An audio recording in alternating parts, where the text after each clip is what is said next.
Father అనే చెప్తాము. So వాళ్ళకి సంబంధించి చాలా బ్యూటిఫుల్ మెమొరీస్ ఉంటాయి. సో ముందుగా మన విజయ్ గారితో మొదలు పెడదాం.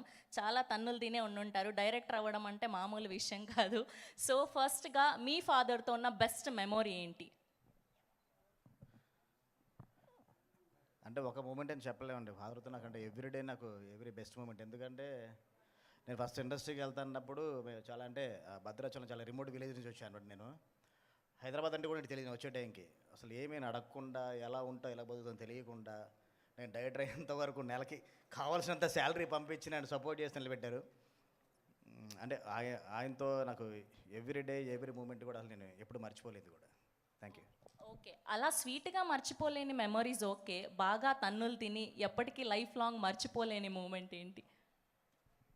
పెద్దగా మా ఫాదర్ ఎప్పుడు తనలేదండి. మా మా బ్రదర్స్ సిస్టర్స్ అందరినీ కూడా చాలా జాగ్రత్తగా చెప్పారు మరి, ఇది తప్పు నాన్న, ఇది ఇలా చేయాలని. అంటే బొమ్మర్ల ఫాదర్కి చాలా క్వైట్ కాంట్రాస్ట్ ఫాదర్ మా ఫాదరు. అందువల్ల చాలా బెస్ట్ ఫాదర్ అని ఫీల్ అవుతాను. సో నైస్, థ్యాంక్ యూ అండి, thank you so much. Yes, ఇప్పుడు మోస్ట్ ట్రెండింగ్ మా సుడిగాలి సుధీర్ గారిని అడిగి తెలుసుకుందాం. ఎస్, సో స్వీటెస్ట్ మెమొరీ ఏంటి, మర్చిపోలేని మెమొరీ మీ ఫాదర్తో? ముందుగా అందరికీ హాయ్ అండి, ఇక్కడికి వచ్చేసిన వాళ్ళందరికీ. స్వీటెస్ట్ మెమరీ అంటే నా ఫస్ట్ ఇన్కమ్, నేను మ్యాజిక్ షో చేసినప్పుడు ఒక స్కూల్లోని నా చిన్నప్పుడు నటరాజ్ బాక్సెస్ ఉంటాయి, జామెట్రీ బాక్సెస్. సో దాంట్లో ఒక 93 రూపీస్ సంథింగ్ అలా వచ్చింది. సో అది తీసుకెళ్ళి ఆ మ్యాజిక్ షో అవ్వగానే మళ్ళీ రిక్షాకి కూడా డబ్బులు ఎందుకని నడుచుకుంటూ వెళ్ళి తీసుకెళ్ళి మా డాడీకి ఇచ్చామాట. So that's the sweetest memory I had with my dad. And మర్చిపోలేకుండా తన్నులు తిన్న మూమెంట్ ఏంటి? అవి చాలానే ఉన్నాయి. టాప్ వన్లోని సడన్గా గుర్తురావట్లేదు, ఎందుకంటే చాలా ఉన్నప్పుడు గుర్తురావు మేడం, చేసే పనులు అలాంటివి కాబట్టి.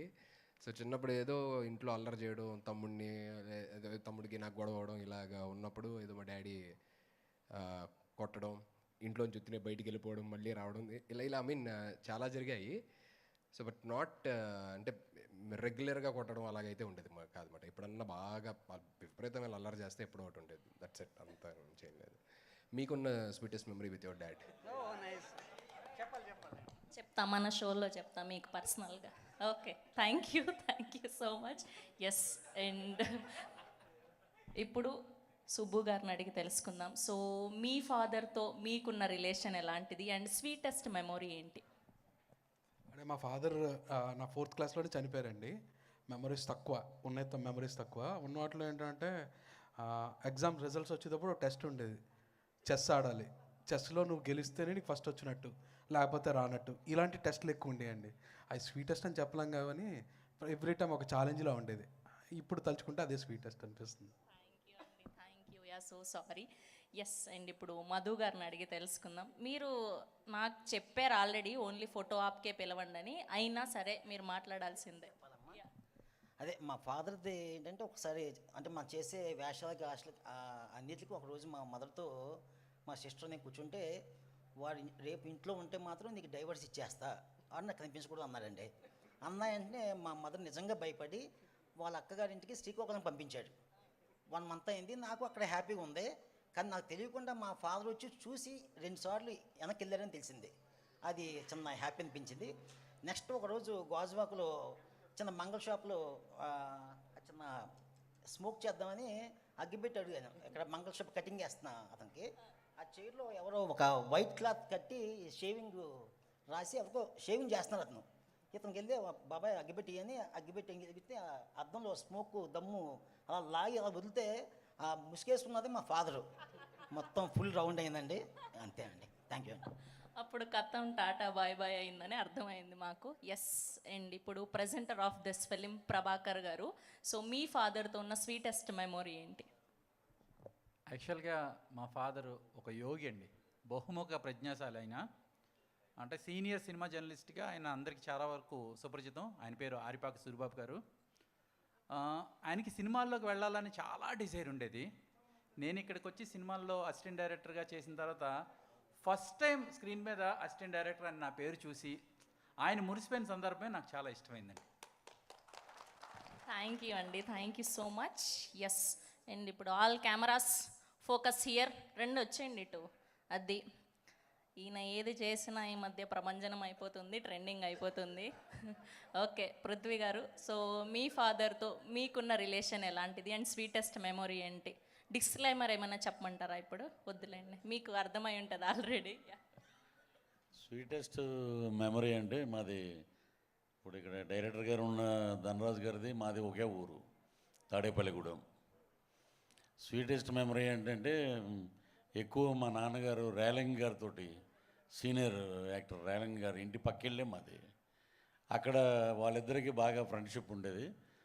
ఈ కొట్టటాలు అంటారు కదా, నేను 7th చదివేటప్పుడు అలా వచ్చి అక్కడ నిలబడి మీరు ఎలా యాక్ట్ చేస్తారండి, అంత సీరియస్గా ఉండి నవ్వుతారు ఏంటి అని అడిగేవాడిని. ఇది ఆయన మా ఫాదర్ కలిసినప్పుడు చెప్పేవాడు, చితగొట్టేవారు. స్వీటెస్ట్ మెమరీ అంటే నేను డిగ్రీ మా ఊర్లో అసలు ఇటు ఎందుకు పనికిరాడు అన్నప్పుడు ఫస్ట్ క్లాస్లో పాస్ అయినాడు తాడేపల్లిగూడెం. తర్వాత ఎంఏ ఎకనామిక్స్ పాస్ అయ్యాను. తర్వాత ఆయన నో మోర్ ఆయన. సో నువ్వు ఎంఏ పాస్ అయితే అప్పుడు చెప్దాం లేరు అన్నారు, ఆయన లేరు. అదే నాకు ఎప్పుడు వెలితిగా ఉంటుంది. సో అదే నాకు స్వీటెస్ట్ మెమరీ అండి. Thank you. థ్యాంక్ యూ అండి, thank you so much. Sorry, yes. And ఇప్పుడు one of the finest actors and finest directors of south cinema Samuthirakani గారిని అడిగి తెలుసుకుందాం. సార్, మీకు మర్చిపోలేని మూమెంట్ ఏంటి ఇప్పటికీ? ఫాదర్ మీద నాకు కోపం, ఇప్పుడు వరకు కోపం ఉంది. సినిమా నచ్చదు మా ఫాదర్కు. సినిమా పోస్టర్ కూడా చూడకూడదు. పోస్టర్ ఉంటే కూడా ఒరే ఇలా వచ్చాయి అలా అని చెప్పి తీసుకెళ్ళిపోతారు. 8th స్టాండర్డ్ వరకు నా ఒక సినిమా కూడా చూడలేదు. 8th స్టాండర్డ్ చదువుకున్నాగానే మా స్కూల్లో నైట్ స్టడీస్, ఇంట్లో లైట్ లేని వాళ్ళని వచ్చి స్కూల్లో చదువుకోవచ్చు. అలా నైట్ వెళ్ళగానే ఓ థియేటర్ ఉంది మా ఊరికి, పక్క ఊరికి సెంటర్లో ఓ థియేటర్ ఉంది. ఆ థియేటర్లో నుంచి సౌండ్ వస్తుంది. మొదల్ మర్యాద అయిన ఓ film, Bharathiraja sir film. Sound వస్తుంది, ఏదో కనెక్ట్ అయ్యింది. నా ఫ్రెండ్ చెప్పాడు సినిమా చూద్దామా, లేదు నాన్నగారు చంపేశారా వద్దురా అని. తెలియదు కదా నైట్ దానే చూద్దామని చెప్పి తీసుకెళ్ళాడు. వెయిటింగ్ ఫర్ మీ, నా కోసం వెయిట్ చేసుకుంది సినిమా. అప్పుడు ఆ డే లోపల వెళ్ళిన వాడదా డైలీ సినిమా చూడాలి. డబ్బు లేదంటే బయట పడుకుంటాను. బ్యాక్లో రాక్ ఉంది, ఆ రాక్లో పడుకుని డైలాగ్స్ మాత్రం వినేసి నైట్ 12:30 1కి సెకండ్ షో అయినా వెళ్ళిపోతా. తర్వాత రజనీ సార్ మూవీ నాన్ సిగప్పమణిదన్న ఫిల్మ్, ఆ ఫిల్మ్కి డబ్బు లేదు వెళ్ళడానికి, 40 పైసే 40 పైసే లేదు. థియేటర్లో ఒకే ఒక ప్రొజెక్టర్ 3-4 టైమ్స్ ఇంట్రోల్ వచ్చు. అప్పుడు ఆ ఒక ప్రొజెక్టర్ కోసం ఇంట్రోల్కి ముందు ఓ ఇంట్రోల్ వచ్చు, తర్వాత ఓ ఇంట్రోల్ వచ్చు. ఆ ఇంట్రోల్లో మురుకు తెలుసా మీకు? ఆ మురుకులు సేల్ చేయాలి. ఆ లోపల ఉన్న షాప్లో తీసుకొని వాళ్ళు పెద్ద ట్రేలు ఇస్తారు. ఆ ట్రే వచ్చి తీసుకుని వెళ్ళి ఆ ఇంట్రోల్ ఆ గ్యాప్లో 5 మినిట్స్లో మనం అప్పుడు ఫ్రీగా ఫిల్మ్ చూడవచ్చు. ఇది మా నాన్నకు తెలిసి మా నాన్నగారు వచ్చి ఆ ఇంట్రోల్లో ఆ డార్క్లో నా ట్రేతో వెళ్ళగానే థియేటర్లో చేసింగ్ జరుగుతుంది. నన్ను తీసుకొచ్చి లిటరల్గా నా హెడ్ కింద లెగ్ పైందా కట్టేశారు. కట్టేసి కొట్టడం, కొట్టేసి మా మదర్ వచ్చి ఫైట్ చేసి తర్వాత దింపి స్ట్రైట్గా థియేటర్కి వచ్చేసాను. ఇలా జరిగింది 2 years కంటిన్యూస్గా మా నాన్నకు నాకు ఫైట్. తర్వాత నా 10th స్టాండర్డ్ చదవగానే 15 years నాకు అప్పుడు ఆఫ్ డ్రాయర్ వేసుకుని స్ట్రైట్గా చెన్నై వచ్చేసా. ఏం చేయని తెలియదు, ఎక్కడ దిగాని తెలియదు, చేశాను. నా నాన్న అయిన తర్వాత తెలుస్తుంది మా నాన్నగారు ఫీలింగ్. ఓ 10 days నా చెన్నైలో ఉన్నాను. చెన్నైలో ఎలా జరిగింది ఆ ట్రావెలే, అప్పుడున్న ఆ గట్స్ ఇప్పుడు ఉందా అని తెలియట్లేదు. ఆ 10 days నాకు ఎక్కడ దిగాలని తెలియదు. వాడు కండక్టర్ అడిగారు ఎక్కడ దిగాలి, నేను ఏదో ఒకటి చెప్పండి. అలా అంతా 4-5 ప్లేసెస్ చెప్పి LIC అని చెప్పారు. LIC మనం ఆల్రెడీ విన్నేలా ఉంది, LICలో దింపండి అని చెప్పి దిగేసి అక్కడ ఓ మంచి ట్రావెల్, ఓ 1 week నా తీసుకొచ్చిన డబ్బులన్నీ అయిపోయింది. ఇప్పుడు నా ఎక్కడికి వెళ్ళిపోయాను తెలియట్లేదు. ఇప్పుడు తిరిగి వచ్చాను, ఊరు వస్తే డేలో వెళ్తే అందరు చూస్తారు, మన చుట్టాలు ఉన్నారు కదా వాళ్ళలాగా శత్రువులు ఎవరు లేదు మనకి. డేలో వస్తే వీళ్ళందరూ చూస్తా అని చెప్పి ఓ సిటీలో వెయిట్ చేస్తున్నాను నైట్ వెళ్తామని. నైట్ 10 o'clock తర్వాత వచ్చి ఇంట్లో వచ్చి డోర్ ఓపెన్ చేస్తే మా నాన్నగారు సైలెంట్గా ఉన్నారు. మా మదర్ కొట్టింది. ఈ 10 days మా నాన్నగారు టోటల్ చేంజ్ అయిపోయారు. ఏమో ఓ విషయం మారింది. మా మదర్ కొట్టింది. మదర్ నల్ల ఇచ్చేసి మా నాన్నగారు చెప్పారు, నీకు నాకు తెలియని విషయం ఏదో ఒకటి వాడు చేయాలని ట్రై చేశాడు. మనం ముడింతే అదా ముడ్డింజా సపోర్ట్ பண்ணுவோம், లేదంటే సైలెంట్గా ఉండిపోతాం. వాడు ఏదో ఒకటి చేయని, బట్ చదువుకురా అని చెప్పారు.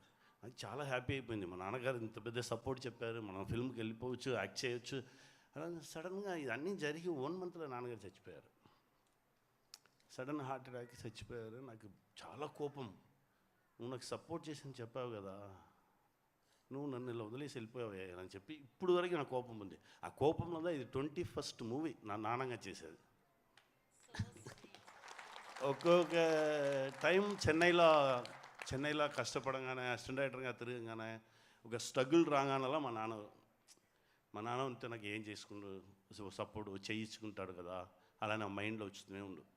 ఇప్పటివరకు నా నాన్నతో ఆ గొడవ కంటిన్యూగానే ఉంది. ఎప్పుడు చూస్తాను అదే అడుగుతా, నువ్వు ఉండాలి కదా, నువ్వు నాకు సపోర్ట్ చేసుకున్నాను కదా, నా చేయి పట్టుకున్నాను కదా, నువ్వు నాకు చేయలేదే అలా పోయిందా. ఆ కోపం ఇప్పటివరకు ఉంది నాకు. సార్, ఆయన పైన నుంచి చూస్తూ ఉంటారు. మీరు ఇంత పెద్ద యాక్టర్ అయ్యారు, ఇంత పెద్ద డైరెక్టర్ అయ్యారు, అందరం సెలబ్రేట్ చేసుకుంటున్నాం మీ యొక్క యాక్టింగ్ని, మీ యొక్క డైరెక్షన్ని. ఫర్ షూర్గా ఆయన అంతకు మించి ఆనందపడుతూ ఉండుంటారు. We are so happy for you sir. Thank you so much. Yes, Dhanraj గారేరి, ఆయన ఎక్కడ వెళ్ళిపోయారు? ధనరాజ్ గారు రండి. పైన ఎక్కాక ఎలానో స్పీచ్ మాట్లాడతారు, అది ఓకే, అక్కడ ఎక్కాకే మాట్లాడతారంట ఆయన. హలో